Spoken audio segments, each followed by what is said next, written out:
Poema final. Aquest era el missatge de la teva bondat. Enterrar-te un matí de primavera. Avui ningú no gosaria empènyer la cadira de rodes per última vegada.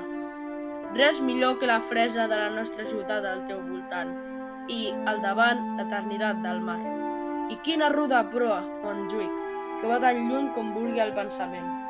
Camins de sorra del furgó, per on puja el furgó i darrere seu els cotxes fent cruixir el peu dels xiles. La graveta a la plaça tranquil·la del matí. Ja sento el teu somriure que travessa els clars ocells de l'aire a la que tot torna al començament com quan no hi eres. Queda un perfum de flors al peu del mur entre els verds foscos fumissers. Les lleus cançons del sol del teu silenci il·luminen el ferro del demà. I les meves paraules sobre tu no tenen més sentit que el rovellat pany d'una porta que no s'obre enlloc.